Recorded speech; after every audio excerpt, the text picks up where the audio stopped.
नमस्कार दोस्तों, मेरे YouTube channel yes I can teachers tutorial में आप सभी का बहुत बहुत स्वागत है। दोस्तों, इस वीडियो में हम लोग इंग्लिश पेडागोजी के 15 क्वेश्चन देखेंगे और उन सारे प्रश्नों को पे हम लोग चर्चा भी करेंगे कि कौन सा ऑप्शन क्यों सही होगा। दोस्तों, यदि आप मेरी इंग्लिश पेडागोजी के क्वेश्चन जितने सारे वीडियो हैं और ख़ासकर इन दोनों वीडियो को यदि आप देखेंगे तो आपके इंग्लिश पेडागोजी के जो कई सारे टॉपिक हैं वो इन्हीं ऑब्जेक्टिव प्रश्नों के माध्यम से आपको क्लियर हो जाएगा और उसके बारे में आपको समझ बन जाएगी। तो चलिए देखते हैं। देखिए, 10 क्वेश्चन पिछले वीडियो में किए थे, उसके बाद अगला क्वेश्चन देखिए 11वां नंबर का। When we want to test speaking skill we test the ability of the student. देखिए, जब हम स्पीकिंग स्किल का टेस्ट करेंगे, परीक्षण करेंगे उसका, तो हम कौन स्टूडेंट के कौन सा एबिलिटी क्षमता का परीक्षण करेंगे। देखिए, इससे पहले जो है हम जो पिछले वीडियो में देखे थे तो उसमें राइटिंग स्किल के बारे में भी पूछा गया था। इस प्रकार से राइटिंग स्किल के बारे में पूछ सकते हैं, स्पीकिंग स्किल के बारे में पूछ सकते हैं, या फिर रीडिंग स्किल के बारे में पूछ सकते हैं, लिसनिंग स्किल के बारे में पूछ सकते हैं। यहाँ पे मतलब आपका जो क्वेश्चन है ये जो है आपका बदल सकता है। उसके बाद जो है ऑप्शन भी मान उसके हिसाब से नीचे में कुछ हो सकते हैं। तो इस टाइप का क्वेश्चन आपके एग्ज़ाम में पूछा जाता है, चाहे वो सीजी टीचर भर्ती हो, सीजी टेट हो, सी टेट हो, है ना। तो इसको अच्छे से समझ सकते हैं। तो देखिए, पहला देखिए इसमें हमको स्पीकिंग स्किल का परीक्षण करना है, तो विद्यार्थी के कौन से क्षमता का हम परीक्षण करेंगे। ऑप्शन दिया है, देखिए, A to use proper punctuation marks, B to narrate incident or events, C to make conclusion from the given extract, D to understand the main thought। तो देखिए, इसका करेक्ट आंसर आपका क्या होगा। देखिए, स्पीकिंग स्किल है मतलब बोलने से संबंधित उसके कौशल का हम परीक्षण कर रहे हैं। तो देखिए, पंक्चुएशन ये किस में होता है, आपका राइटिंग स्किल में होता है। तो यदि यहाँ पे राइटिंग स्किल होता तो ये आंसर हो सकता था, लेकिन चूंकि यहाँ स्पीकिंग स्किल है इसलिए ये आंसर नहीं है, है ना। क्योंकि पंक्चुएशन का किसका करते हैं हम, राइटिंग स्किल में, है ना। To narrate incident or events, है ना। तो देखिए, स्पीकिंग स्किल है तो ये जो है सही हो सकता है। तीसरा ऑप्शन को देखते हैं, to make conclusion from the given extract. तो ये आपका रीडिंग स्किल में होगा, है ना, कि पढ़ के उसका कंक्लूजन निकालना, है ना। तो ये जो है रीडिंग स्किल होता है, तो ये होता है, तो इसलिए ये ऑप्शन भी गलत है। और देखिए, to understand the main thought, है ना, कि जो मेन थॉट है उसको समझना, तो ये रीडिंग और लिसनिंग दोनों स्किल में हो सकता था, तो ये भी गलत है। तो क्या सही है कि to narrate incident or events, है ना, कि जो कोई भी इवेंट्स है उसको किस प्रकार से नरेट कर रहा है। तो इसलिए इसका आंसर क्या होगा, आपका बी आंसर होगा। अगला क्वेश्चन देखते हैं। देखिए, question number 12। When we learn a language we learn it, है ना। जब हम एक भाषा सीखते हैं तो हम सीखते हैं, क्या सीखते हैं। A by rote memorization, B by mugging up, C by learning the rules, D through meaningful practice, है ना। तो हम जो है, अगर आप ऑप्शन को देखें तो देखिए, मेमोराइजेशन के द्वारा हम भाषा सीखते हैं, है ना। तो ये गलत है, याद करने से कोई भाषा नहीं हो सकता, है ना। बाय मगिंग अप, तो ये भी गलत है ना। और बाय लर्निंग द रूल सीख के, तो ये भी गलत है ना। देखिए, क्या है, हम भाषा को कैसे सीख सकते हैं, थ्रू मीनिंगफुल प्रैक्टिस, है ना। हम जब एक मीनिंगफुल अभ्यास के द्वारा भाषा को सीख सकते हैं। तो करेक्ट आंसर यहाँ पे क्या हो जाएगा, आपका ऑप्शन डी हो जाएगा। अगला क्वेश्चन देखते हैं, क्वेश्चन नंबर 13। देखिए, if a child says God instead of went it is, है ना। आपका गॉड जो है वेंट की जगह में गॉड बोलता है ना, बच्चा।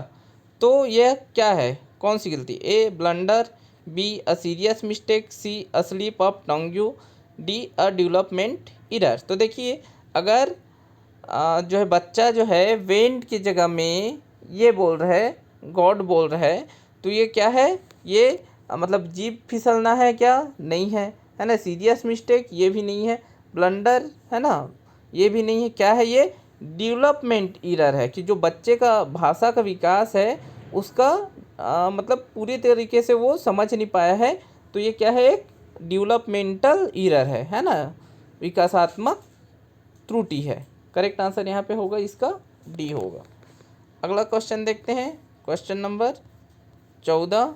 देखिए, to narrate a story with proper stress and intonation is a sub skill of, है ना। देखिए, उचित तनाव या उचित दबाव और स्वर के साथ किसी स्टोरी को, कहानी को कहना किसका सब स्किल है ना। तो देखिए, कहना, स्टोरी को क्या कर बोल रहा है, नरेट कर रहा है, स्टोरी सुना रहा है उचित दबाव स्वर के साथ, तो ये जो है किसका सब स्किल है। तो आपको अगर कहानी सुना रहा है तो किसका सब स्किल होगा, है ना। देखिए, ए लिसनिंग, स्पीकिंग, रीडिंग, राइटिंग, तो करेक्ट आंसर आपका क्या हो जाएगा, स्पीकिंग स्किल का होगा। करेक्ट आंसर स्पीकिंग स्किल, है ना, बोलने की जो कौशल है उसका जो है सब स्किल है कहानी सुनाना। अगला क्वेश्चन देखते हैं, question number 15। Which of the skill are covered when you summarise a paragraph. देखिए, है ना, इसमें भी वही पूछा गया कि which of the skill are covered when you summarise a paragraph, है ना। जब आप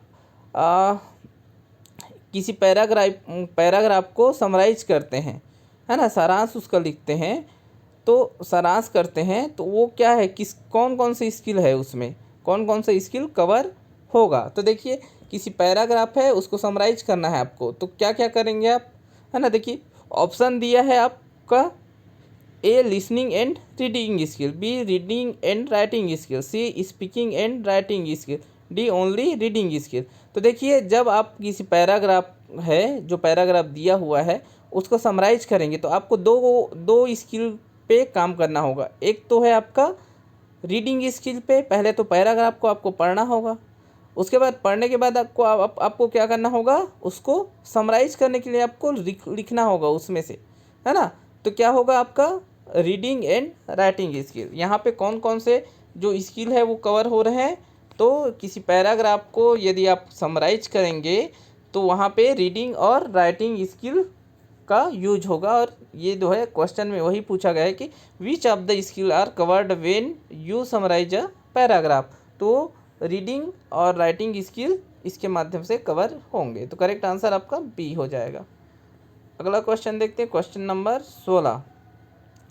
देखिए, है ना, फिर मेथड वाला आ गया क्वेश्चन, जिसको पिछले वीडियो में भी देख चुका मैं बताया था। यदि आप पिछले वीडियो नहीं देखे तो पिछले वीडियो को भी आपको देखना बहुत इम्पोर्टेंट है ना। खासकर इंग्लिश पेडागोजी के सारे वीडियो को मेरा यदि आप देख लेते हैं तो आप जो है, जो इंग्लिश पेडागोजी के 15 क्वेश्चन आएंगे उसमें से कम 7 से 8 क्वेश्चन आप जो है अपने सीजी टीचर भर्ती या सहायक शिक्षक हो चाहे शिक्षक हो, उसमें से आप आसानी से 7 से 8 क्वेश्चन को कर लेंगे।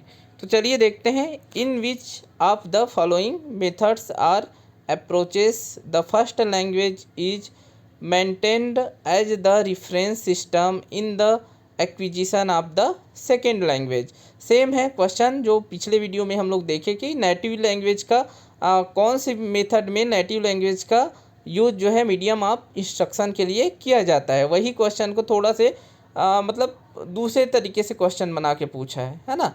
तो देखिए, इसमें क्या होगा, फर्स्ट लैंग्वेज आपका रेफरेंस सिस्टम होगा किसके लिए, सेकेंड लैंग्वेज के एक्विजिशन के लिए, मतलब सेकेंड लैंग्वेज को सीखने या प्राप्त करने के लिए, है ना। तो कौन सा विधि होता है ऐसा, देखिए, ए ग्रामर ट्रांसलेशन मेथड है, तो B direct method, C structural approach, D communicative approach.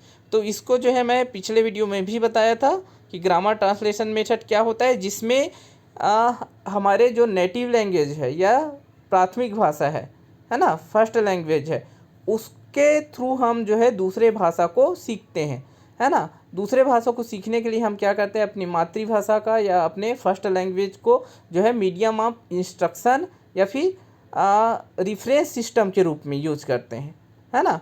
तो देखिए, इसका क्या है, करेक्ट आंसर आपका ए होगा। और क्यों होगा, देखिए यही जो स्कूल में जैसे कि हम मान लें हमारी मातृभाषा हिंदी है या छत्तीसगढ़ी है, तो स्कूल में हम जब क्लास में जाते हैं तो वहाँ जो है क्या करते हैं, हम इसी मेथड का ज़्यादातर यूज़ करते हैं। किसका? ग्रामर ट्रांसलेशन मेथड का।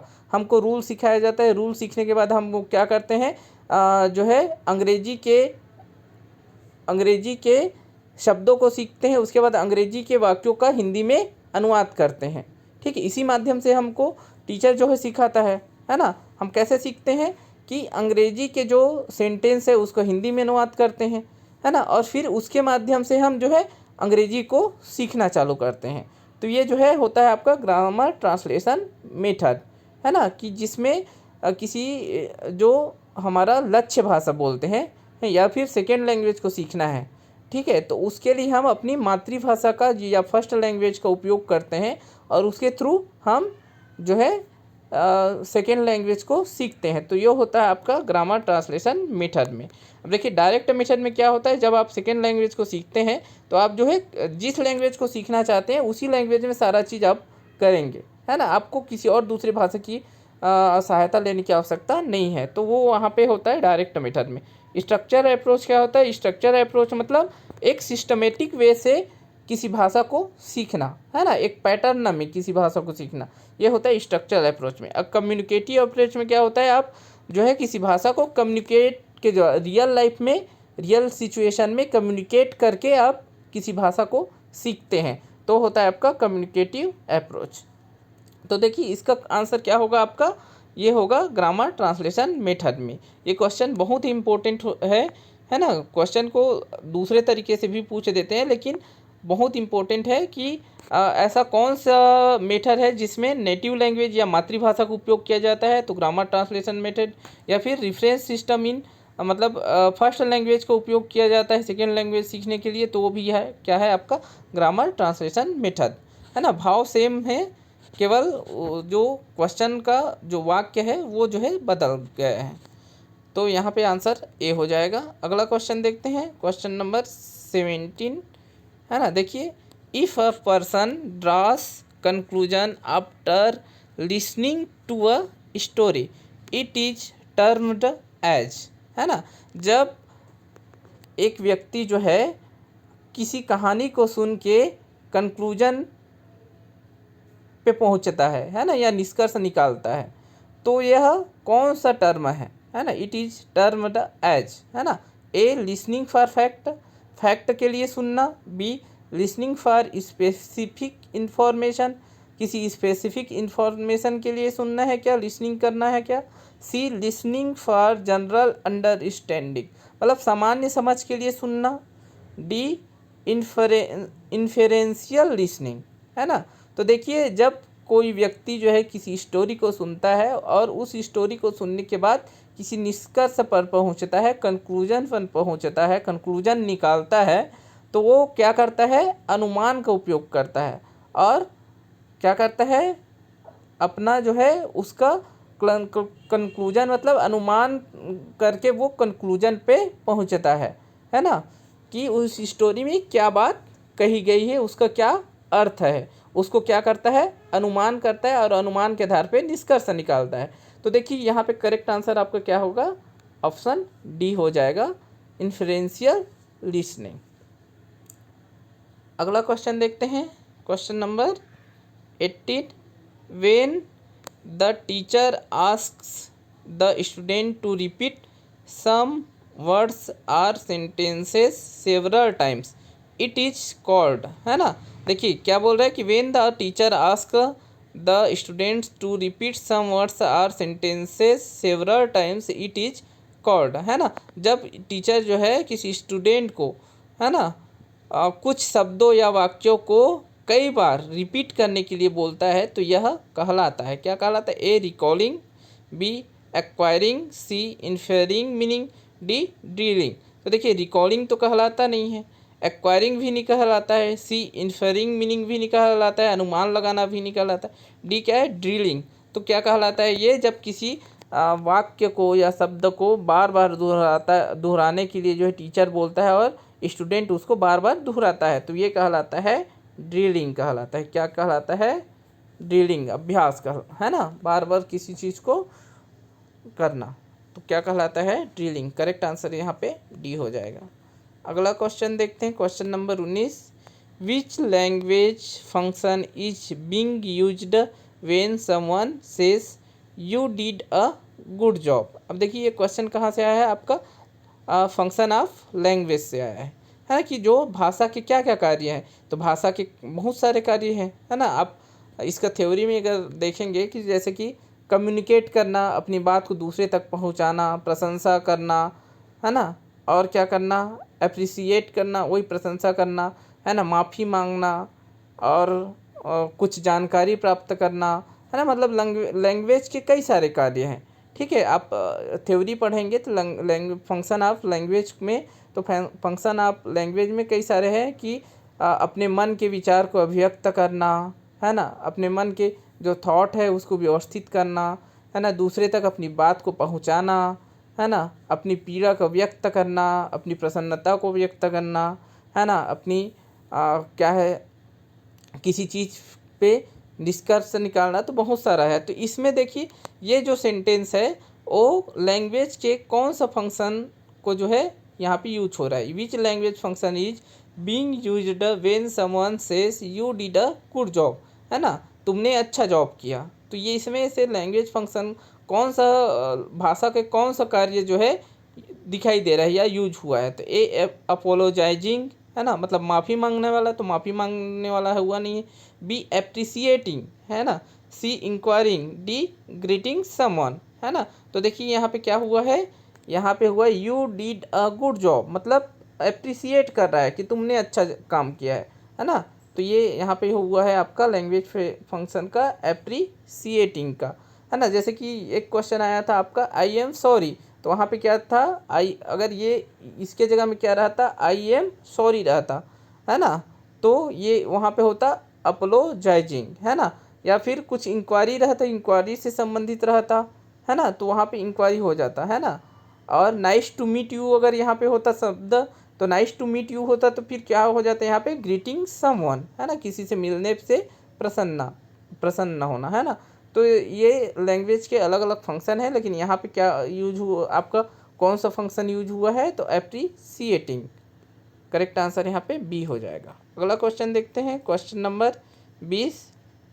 देखिए, authentic material can be used in the classroom, है ना। जो ऑथेंटिक मटेरियल को आपको क्लासरूम में यूज करना चाहिए, है ना। A to expose student to real language, B to make the language learning experience more meaningful, C to make language learning enjoyable, D all of the above. तो देखिए, है ना, ऑथेंटिक मटेरियल को क्लासरूम में यूज करना चाहिए, to expose student to real language, correct है ना, एक्सपोज करने के लिए रियल लैंग्वेज को, है ना, ऑथेंटिक मटेरियल यूज कर सकते हैं। B to make the language learning experience more meaningful, है ना, मोर मीनिंगफुल बनाने के लिए भी ऑथेंटिक मटेरियल यूज करना चाहिए, है ना, ताकि बच्चे को लैंग्वेज लर्निंग का एक्सपीरियंस हो, है ना, और वो जो एक्सपीरियंस हो वो मीनिंगफुल भी हो, है ना। और क्या है, to make language learning enjoyable, है, तो ये भी करेक्ट है। लैंग्वेज जो है उसको, लैंग्वेज सीखना को आनंददायी बनाने के लिए भी ऑथेंटिक मटेरियल यूज होना चाहिए। तो करेक्ट आंसर यहाँ पे क्या हो जाएगा, चूँकि तीनों है तो क्या हो जाएगा, ऑल ऑफ द अबव। अगला क्वेश्चन देखते हैं, क्वेश्चन नंबर देखिए 21, student who make mistakes in spelling especially omit letters in words seem to have. देखिए ये क्वेश्चन और इसमें से आ गया है, वो क्वेश्चन जो है केवल थोड़ा से अलग टाइप में आया था, है ना।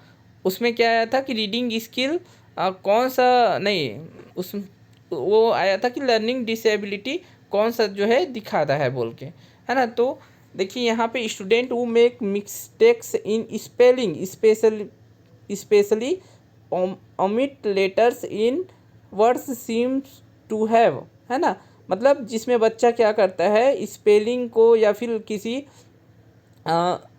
शब्द के लेटर को छोड़ देता है ना, या स्पेलिंग को जैसे कि स्पेलिंग को छोड़ देता है ना, स्पेलिंग लिखते समय किस लेटर को छोड़ देगा या शब्द को छोड़ देगा, तो उसमें क्या कौन सा जो है डिसेबिलिटी दिखा रहा है। तो A locomotor disability, B visual impairment, C speech impairment, D learning disability. तो देखिए लोकोमोटर डिसेबिलिटी मतलब गति से संबंधित, आपको चलने फिरने पकड़ने, है ना, इस टाइप का यदि आपको प्रॉब्लम हो रहा है, आपका हाथ मतलब किसी जो दिव्यांग है ना, जिसको चलने फिरने में दिक्कत हो, है ना, पकड़ने में दिक्कत हो, हाथ में कुछ प्रॉब्लम हो, है ना, तो इसको क्या बोलते हैं, लोकोमोटर डिसेबिलिटी, है ना। बी विजुअल इम्पेयरमेंट मतलब उसको दिखने में समस्या हो, है ना, जैसे कि बच्चा जो है आपका पुस्तक को बहुत पास रख के पढ़ता है, एकदम आँख के पास, है ना, तो उसको क्या लक्षण है, वो विजुअल इम्पेयरमेंट का है ना। किसी बच्चे को जो है बोलने में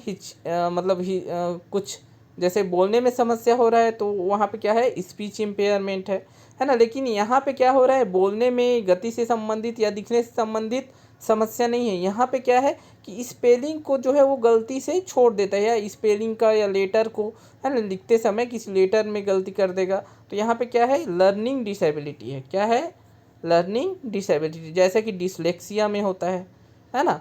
तो ये क्या है, यहाँ पे करेक्ट आंसर होगा आपका डी लर्निंग डिसेबिलिटी। अगला क्वेश्चन देखते हैं, क्वेश्चन नंबर 22।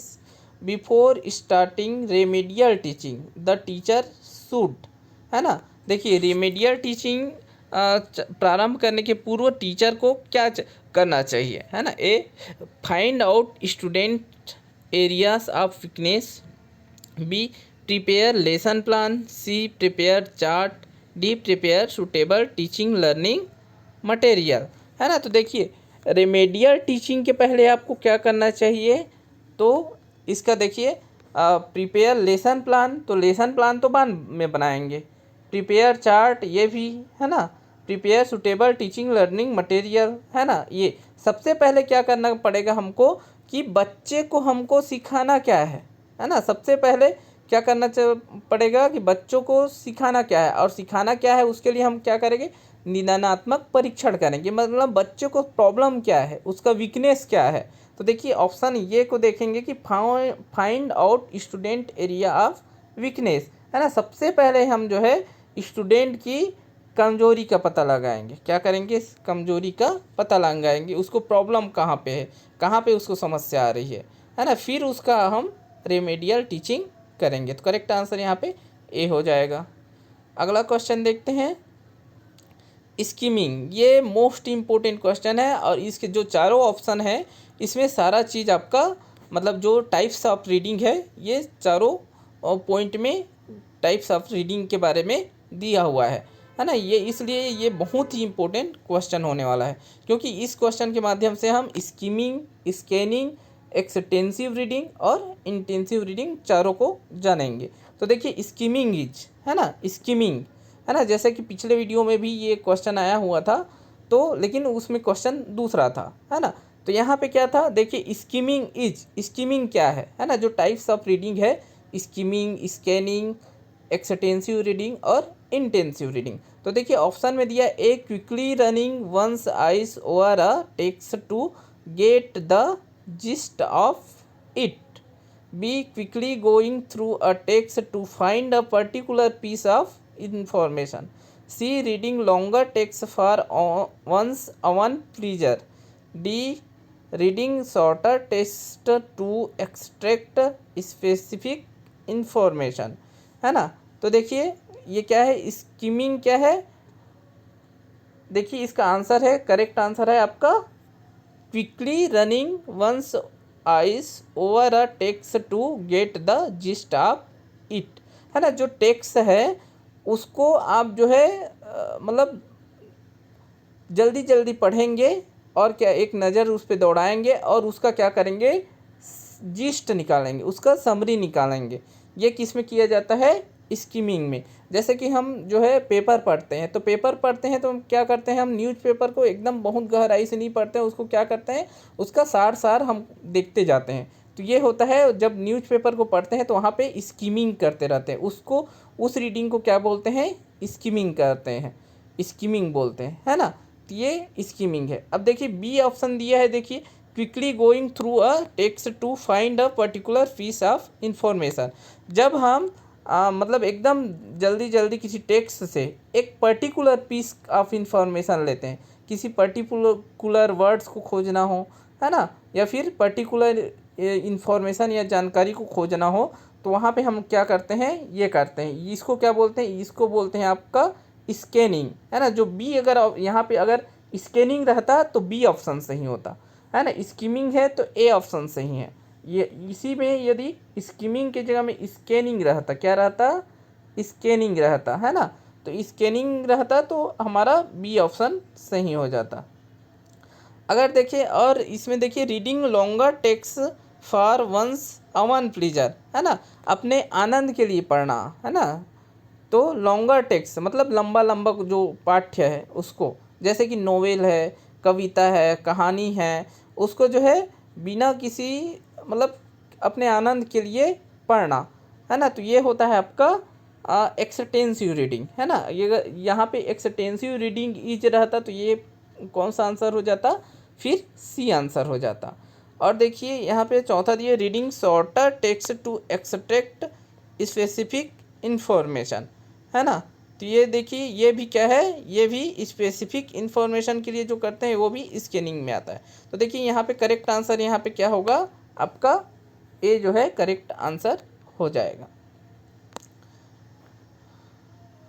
अब देखिए अगला क्वेश्चन, क्वेश्चन नंबर 24।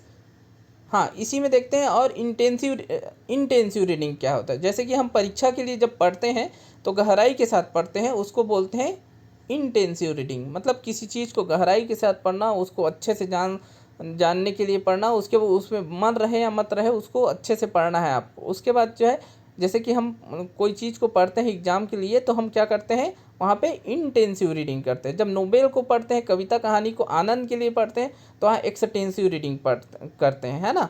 तो ये याद रखिएगा आप।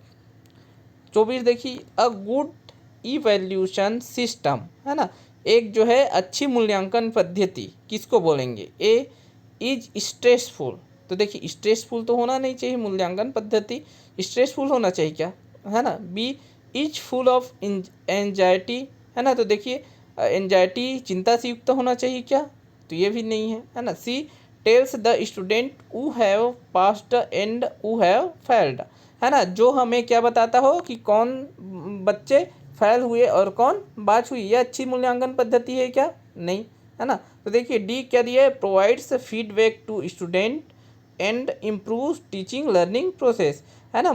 सबसे अच्छी मूल्यांकन पद्धति, अच्छी मूल्यांकन पद्धति किसको बोलेंगे, जो हमको स्टूडेंट के बारे में फीडबैक देता हो और हमारे टीचिंग लर्निंग प्रोसेस को जो है सुधार में लाता हो, जिसमें, है ना, इम्प्रूव करता हो। तो देखिए करेक्ट आंसर यहाँ पे क्या होगा आपका, डी है। इस सेंटेंस को याद रखिएगा कि क्योंकि मूल्यांकन से संबंधित आपके प्रश्न आएंगे ही। तो कौन सा जो है मूल्यांकन पद्धति जो है, चाहे इंग्लिश पेडागोजी हो, चाहे हिंदी पेडागोजी हो, गणित पेडागोजी हो या बाल विकास हो, किसी मूल्यांकन से संबंधित आपको क्वेश्चन आना ही आना है। तो अगर इस क्वेश्चन को भी यदि आप अच्छे से समझ लेते हैं कि एक अच्छी मूल्यांकन पद्धति वह होती है जो क्या करती है, बच्चे के बारे में हमको फीडबैक देती कि बच्चा कितना सीख रहा है, कैसे सीख रहा है ना, क्या प्रक्रिया के माध्यम से सीख रहा है, कहाँ पे उसको प्रॉब्लम हो रही है ना।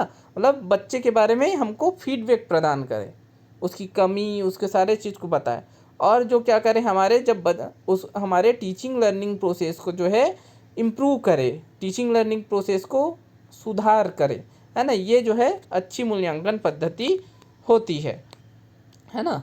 तो मतलब करेक्ट आंसर यहाँ पे डी हो जाएगा, है ना।